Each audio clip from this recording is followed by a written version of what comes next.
Hello everyone, this is John from Western Maine Defensive Tactics. Today I'm going to talk about knife carry and some of the legalities behind it. But before I get started, I want to read you a quote from the book On Your Own in the Wilderness by Colonel Townsend Whalen and Bradford Angier.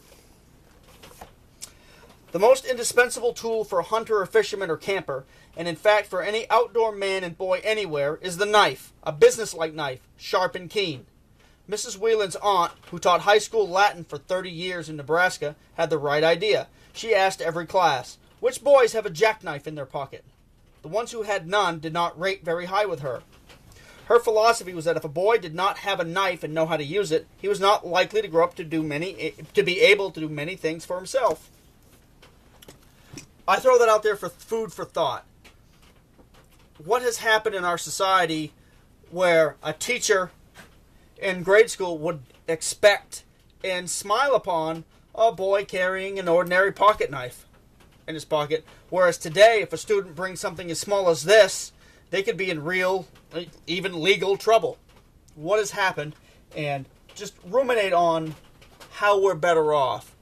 Are we better off encouraging kids, both boys and girls, to become responsible, independent citizens, or encouraging them to be fearful of weapons? But anyway, before we get too far off topic, let's back up. Let's back way up.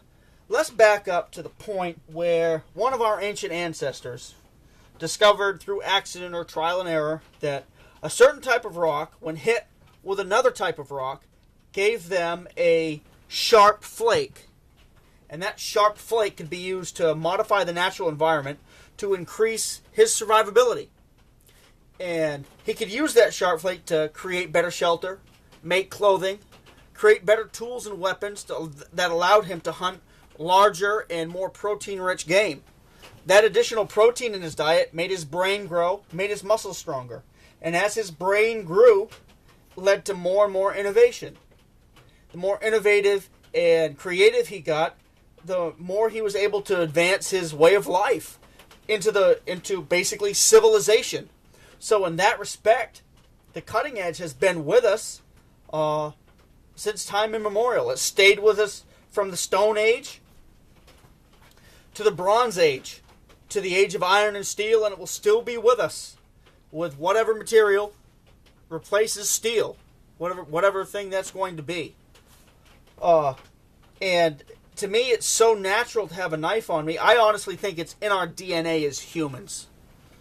It's so natural to have a knife or knives for a human that I think having to justify carry of knives is it's crazy. It's insane. It's a symptom of, I guess I'll call it, over-civilization, where people are questioning people who carry knives. To me, it's a form of insanity. The knife isn't just a tool of survival. It's the base tool of civilization as we know it. If we weren't able to master the cutting edge and fire, society as we know it, life as we know it, would not exist today, as far as advanced and as cushy as it is.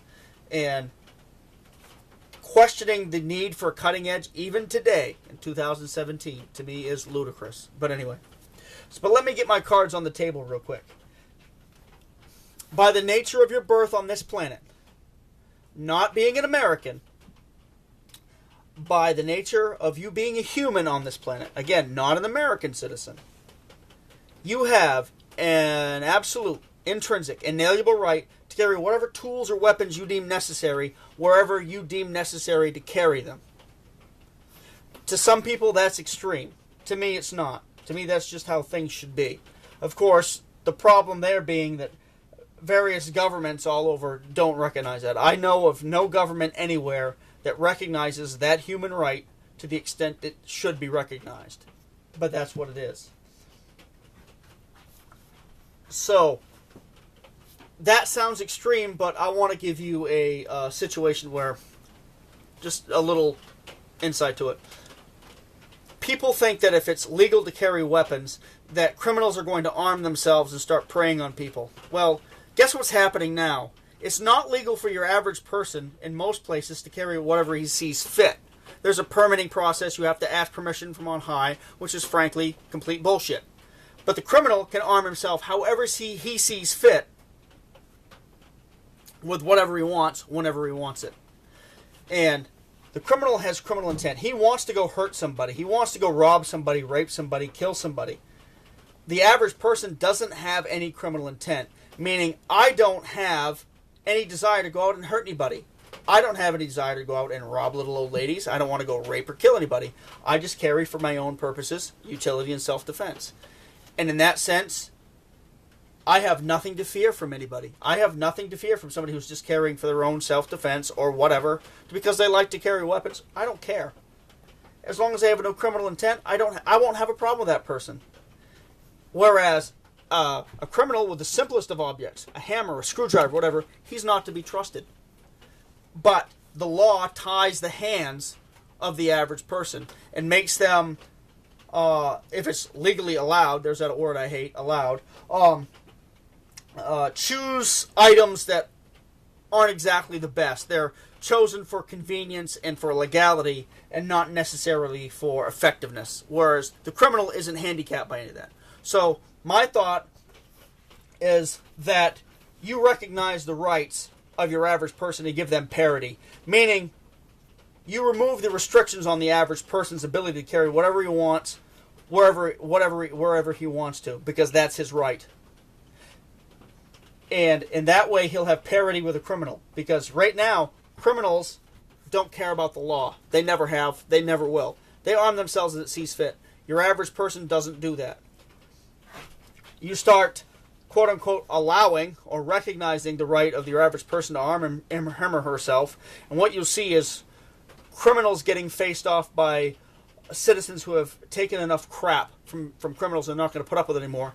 And you'll see the streets basically clean themselves up. But anyway, again, there's a big dichotomy of thought where it's okay for certain things to be carried and not other things. I can carry my Glock 21 loaded with as many magazines as I care to lug just about anywhere legally now. I put this knife beside it. I put this knife beside it. I put this knife beside it. And I'm breaking the law.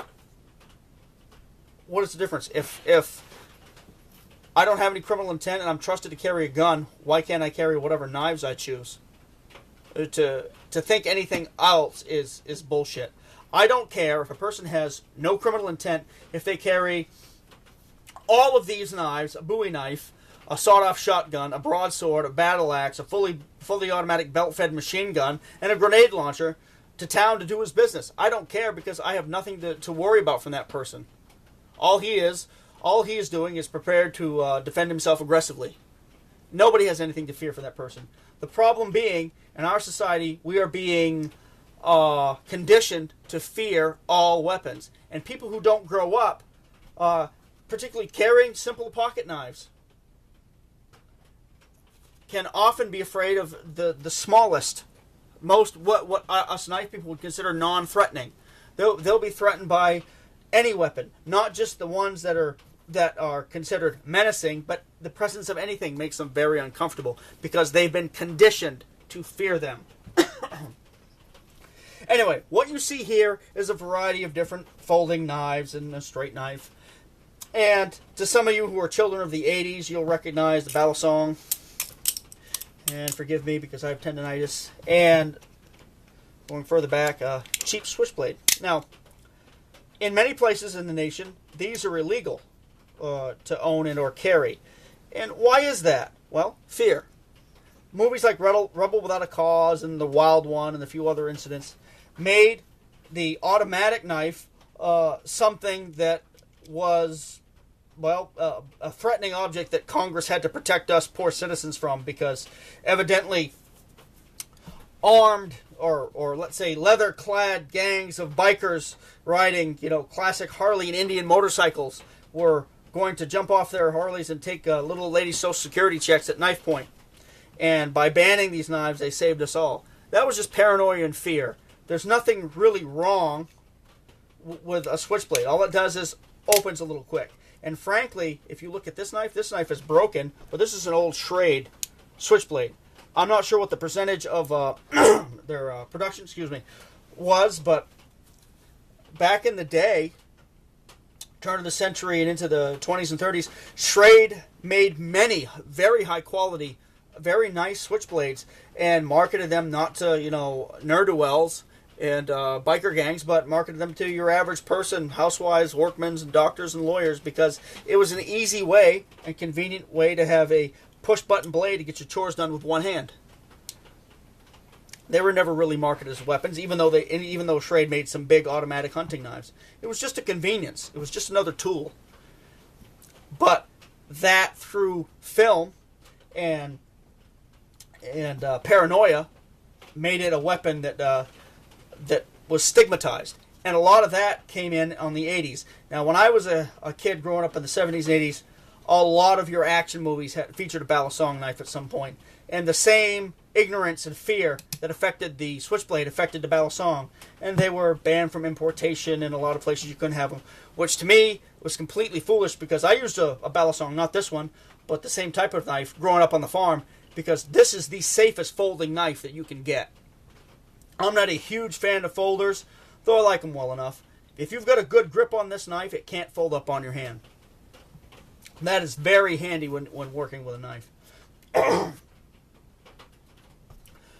Now, again, as a human, a lot of people, when you start carrying a knife, some of you guys need to hear this, because you didn't grow up carrying knives, or in a family that your dad carried a knife, and you need to hear this, because I grew up with knives, and a lot of my friends did, but some people did not. So they're going through the process where they have to justify to other people, rightly or wrongly, that they carry a knife. And they need to hear positive reinforcement, because they hear that almost all we hear now is negative reinforcement about things like this.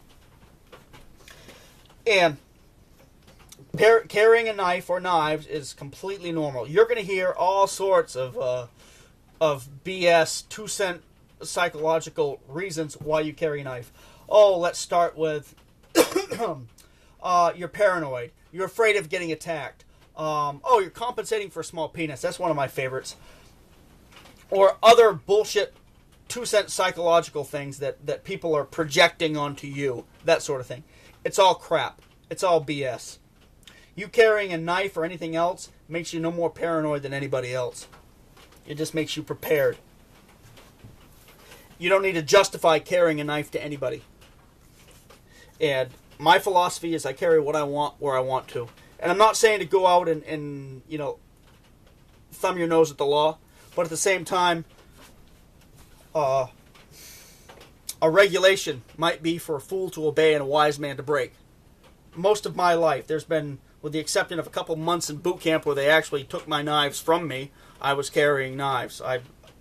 There's been very, very few times in my life where I haven't had a knife or knives on me, because I find them so useful. Not having one on me is just stupid. And I've introduced many people over the years into carrying knives, usually people I work with, that see me using a knife, and they say, well, gee, what do you have a knife on you for? And usually that floors me.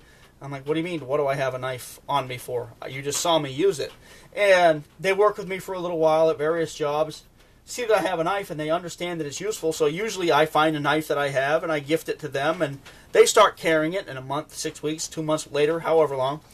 They usually will say, hey, thank you for that knife, because I didn't realize how I got along without it. I use it for everything now. I carry it everywhere, because it's an all-purpose, useful tool. Like I said before, not only the tool of survival, but the tool of civilization. And if small boys and girls don't learn to use pocket knives right, learn to whittle, learn to make things, we're gonna eventually have a society where nobody can do anything with their hands anymore. And the knife is the basic tool of making things happen like that. And it's my personal policy: if my knife isn't welcome, I'm not welcome. And anytime you have a politician or another person that wants to control your access and carry of cutting edges and fire, i.e. a knife and a lighter, those are the two basic tools of civilization. And you need to look really hard at that person and wonder what their true intent is. Because nobody that wants to disarm you has anything planned for you that you're going to like. And nobody with a good heart has anything to fear from your average person with no criminal intent with any of the weapons or tools that are on this table. None. And any other opinion regarding that is crap, because I could go anywhere with my knife, and on planes, and I've gone on planes with my knife. I've gone on back in the day, we went on planes with knives like this in our shaving kits, and then once we got in the air, we stopped and stuck them back in our waistband, and nothing ever happened. It was no biggie. And I dare say, if 9/11 happened and people had been armed as they saw fit, I think that would have been a very different story. But anyway, you know where I stand on knife carry. We're going to get into carrying of various knives and methods and sheaths as the year goes by. I hope you like my first video of 2017 when it's half over. All right, you guys take care. Hope this helps you out.